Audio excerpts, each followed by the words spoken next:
I probably should have faith in that, but yeah, I think you bring up a really excellent point. And it's something I struggle with as well, because I don't want to just wait around for stuff. That doesn't feel really true for me. So what I'm really curious about is there's this element of the feminine energy. If you want to be the feminine energy in the polarity of your relationship and have the man be the masculine energy, what does it mean to actively receive as opposed to passively receive? I think you brought up a really excellent point about the man feeling concerned about his own rejection, right? And men really want to see some type of invitation from the woman. That generally can be pretty subtle. So what I would be curious about for you is to play around with, what does it mean to, first of all, when we're in more hunting mode, which is that I'm going to go after, I see a target, I see a man I like, I'm going to go get him, which by the way is how I used to walk into bars. And when we're in that mode, we actually, our energy is going out. And so when we are in a more receiving mode, we're welcoming energy in, but that doesn't necessarily have to be passive. So how can we play with, I'm going to imagine that I'm walking into a bar and try to kind of paint a visual here. So walking into a bar, I see a guy that I like across the bar. How could I actively receive him? Well, first step is to tune into my own energy, right? Of how do I want to show up here? So, okay, I'm going to maybe like connect in with my body. I want to connect to my heart. Am I allowed to say pussy? You can say anything you want here. I'm going to connect to my pussy. I'm going to connect to my sexual energy, and really in a way that feels authentic for me. And that can look different for every woman. But for me, it's really an exercise of, instead of what is societally told to me is sexy, how do I tune into what is sexy for me? Because that's going to be the most effective in attracting the partner that I want to be with. So I'm going to tune into my heart, I'm tuning into my pussy, taking some deep breaths. And when I feel like a little bit more juicy, and maybe I'm talking with my girlfriend, whatever, and I'm going to look for an opportunity to catch his eye and maybe just smile a little bit and then look down. So there's an art to this, and yes. It took me a while. I mean, I wish the listeners could see you, because I can see it's an art and you're very good at it. Thank you. Yeah, it really just comes from, there's the first instinct, the first time you do this, which is the first handful of times I did this, it was like, I'd look at the guy and then immediately look away because I would get nervous and shy. And that's totally normal. And I believe that really tuning into the body helps me to drop into the energy that I actually want to convey. Because we know, we can convey so many things with a look, with body language. People will turn around and look at you if you stare at the back of their head. There are senses and receptivity in the human body that we don't fully understand right now. But we know those things. We know that body language is important. So I believe that tuning into, and this is a big part of the attraction thing that you're talking about, right? Being in the energy. So the most powerful tool that I know of for manifestation is already embodying the energy, the experience of already having that thing. So how would you feel? How would you feel if you were walking to the bar and you already had the sexiest, smartest, most incredible, funny man in your whatever you want, whatever you're looking for? How would you walk into a room if you already had that? That's really good. I'm going to stop you there just because that was an aha for me, because I've gone through a bit of a focus change, over the last 6 or 8 months. I had a year or two, or the last 2.5, whatever, in which I did that in the sense that I owned what it was that I was going to get out of that experience. And it was very easy. I used to joke around about how it's not hard for me to walk into a public place, a bar especially, which is not my favorite place, but I can go into a bar and it's like fish in a fucking barrel when I know exactly what I'm looking for and what I'm going to get out of it. And that's been very easy, but that's always been on a very sexual surface, level. I've never actually put that to work for me now that I'm in less of a like hookup phase and more of a like, okay, like now I'm getting serious about this and I've got a great life and I want to share it with somebody. And so focusing on what that person would be like and then walking into the situation. So it makes sense to me. I just haven't done it in this iteration. And I love what you said there. And I want to make one little refinement or just add to it, which is that there's a really important element, not just of knowing what we want externally, of what that man is going to embody. And I think it's really important to distinguish what are his values and what are the ways that he shows up in the world versus does he drive a certain car? Does he make a certain amount of money? Is he this tall? Is he that?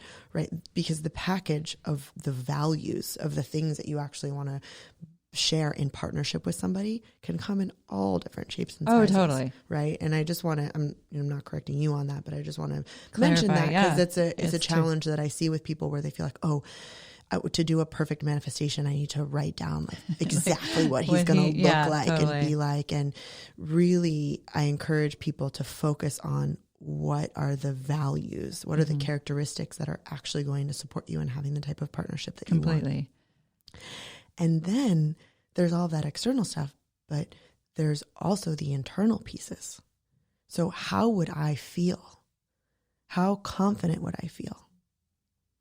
The most attractive quality, if you talk with men, the most attractive quality they're looking for in women is confidence that comes from within, their own self-confidence in their own bodies.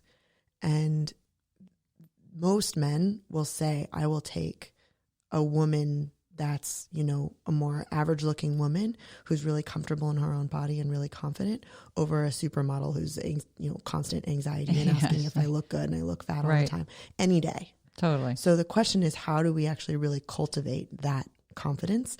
And to me, that comes from really filling up our own cups and embodying that feeling of already being in love by being in love with ourselves. And that is, I thought that was really corny until I had this experience where I was able to locate inside of my body the center of my masculine energy, which interestingly lives in my womb, and the center of my feminine energy, which lives in my heart, and was able to actually tune into the completely different personalities of those two elements of myself, and then allow them to be in relationship with each other.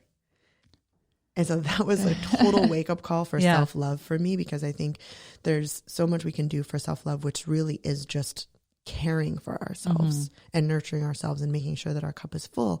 And then there's the element of, what happens if you actually try flirting with yourself in the mirror? Oh, yeah. Awkward for me. It's really awkward at first because it feels different and weird. Right. And there are lots of things that feel awkward and weird at the beginning and then become more comfortable over time. Okay. So let's take a step back to when you were working primarily with men, right? What was it in that journey that made you think, this is, now I'm informed here. Well, I guess first of all, the first question is, are you still working with men? Is that still part of your clientele? Yes, I currently work with both men and women. Okay. And couples as well. And so, where was the turning point in which you're like, okay, I've got some valuable information here and I need to maybe tweak what it is that I'm diving into, probably first learning, right? Because that's usually the first step, and then also teaching. That story that I told of my the guy that I used to date who told me of all the ways that I had emasculated him, that was a turning point for sure. That was a really big learning for me. And then I realized I saw a lot of other women making similar mistakes. And it's not necessarily, I'm controlling everything. It could be that, but it could be just some way that they're co-creating the reality that they don't want, that they say they don't want. So maybe they're really overextending themselves for the man a lot. Mm-hmm. And then they say, oh, he's not supporting me. Right. I may have been guilty of that once or twice. Totally. I don't even actually think that I've ever, people feel it, right? I don't think I've ever had a conversation in which I've said to somebody, you're not doing enough. Even though I'm doing, I'm actively volunteering to do everything. You're not doing enough, but I think people feel it, right? Yeah. And I'm a huge fan of communication. I think you can absolutely have that conversation. And there are so many tools in addition to communication. Communication is super important in a relationship. Do not get me wrong.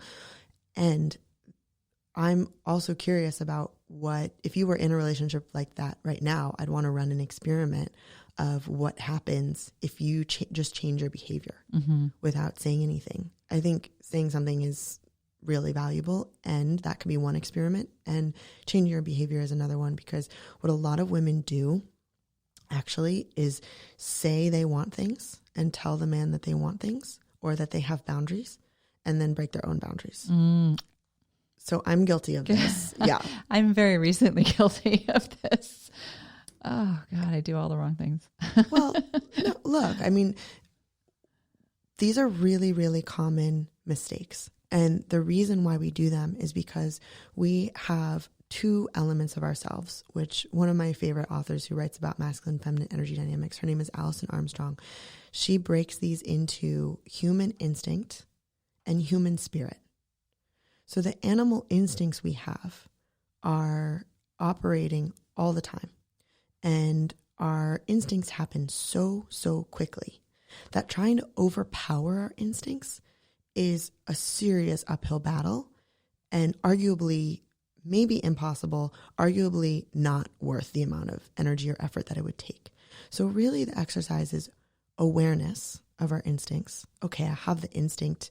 I just set a boundary and I'm having the instinct to cross it. So for me, I'll just give my personal example is I'm really protective of my sleep.